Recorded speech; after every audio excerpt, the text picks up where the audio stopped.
14 সালের যে একতরফা নির্বাচনের নামে যেটাই হয়েছিল তার পরবর্তীতে কিন্তু আমরা তাদেরকে তেমন ভাবে রাজপথে দেখি নাই। এটা হলো আমার অভিজ্ঞতা। আসলে সমসাময়িক যে বিষয়গুলো রয়েছে তার মধ্যে একটি অত্যন্ত যেটি আমাদের কনসার্ন হওয়া দরকার সেটা হচ্ছে বাংলাদেশ জাতীয়তাবাদী দলের বিরুদ্ধে, আমাদের শীর্ষ নেতৃবৃন্দের বিরুদ্ধে, এমনকি আমাদের যারা প্রার্থীরা রয়েছেন বিভিন্ন জায়গায় আমাদের বিরুদ্ধে বিভিন্ন ধরনের অপপ্রচার চালানো হচ্ছে। সংঘবদ্ধভাবে আমাদের যারা প্রতিদ্বন্দ্বী রাজনৈতিক দল এখন হয়েছেন, যেহেতু এখন কার্যক্রম নিষিদ্ধ ঘোষিত আওয়ামী লীগ নাই, তাই তারা দ্বিতীয় স্থানে উঠে এসেছেন। দীর্ঘদিন আমাদের সাথেও রাজনীতি করেছেন, এমনকি কোনো কোনো ক্ষেত্রে আমি যখন জেলখানায় ছিলাম ওনাদের কয়েকজনকে আমি দেখেছি।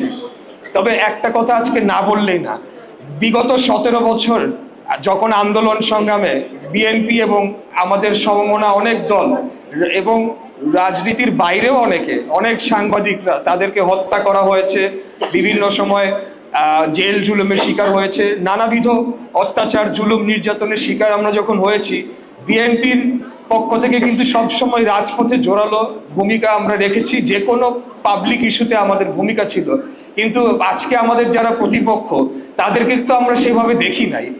আমরা মাঝে মধ্যে শুনেছি যে ফজরের নামাজ পড়ে সবাই মিলে একটা দৌড় দিয়ে মিছিল করত এবং ভোরের আলো ওঠার আগে আবার তারা ঘরে ঢুকে যেত, এটাই ছিল তাদের।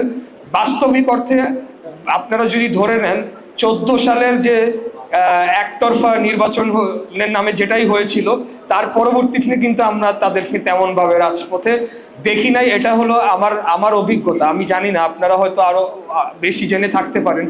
আর 2018 পর থেকে আমি কন্টিনিউয়াস রাজপথে ছিলাম।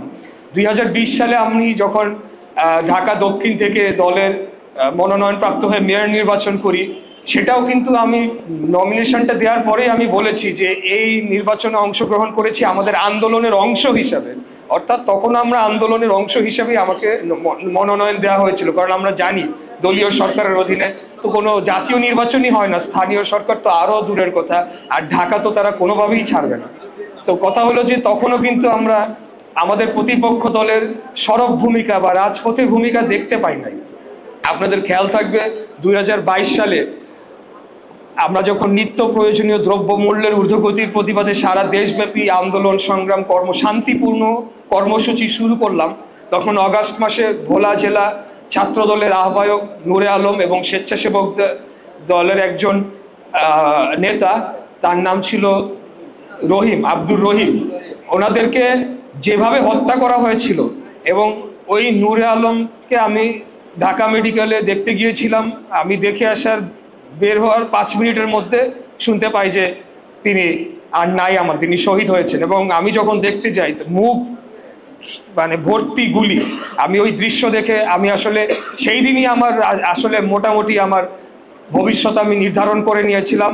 আমি নিজেকে বলেছিলাম যে বাঁচি মরি যাই হোক না কেন, কিন্তু এই যে আমরা ভারতের তাবেদার দল, তারা যে আমাদেরকে প্রজা বানিয়ে রেখেছে, এদের বিরুদ্ধে আসলে মুক্তিযুদ্ধের মতোই একটা যুদ্ধ করা ছাড়া আর কোনো উপায় নাই। এবং সেখান থেকে আমি লড়াইটা আমরা অন্য জায়গায় নিয়ে যাওয়ার জন্য প্রাণপণ চেষ্টা করি।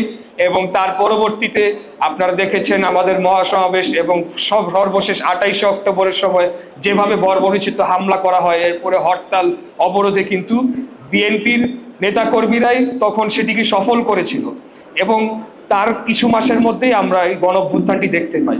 অতএব এখন যে আমাদেরকে 24-এর রক্তাক্ত গণঅভ্যুত্থানের পর এই প্রতিপক্ষ দলটি তারা পূর্ণাঙ্গ ক্রেডিট নেওয়ার চেষ্টা করলো, তখনও আমরা কিছু বলি নাই। ঠিক আছে, আমাদের কথা হলো যে আমরা যে আন্দোলন সংগ্রাম করেছি ফ্যাসিস্টকে হটানোর জন্য, সেটি আমরা সফল হয়েছি, এখানে কৃতিত্ব নেওয়ার কিছু নাই, সে পর্যন্ত মেনে নিতাম।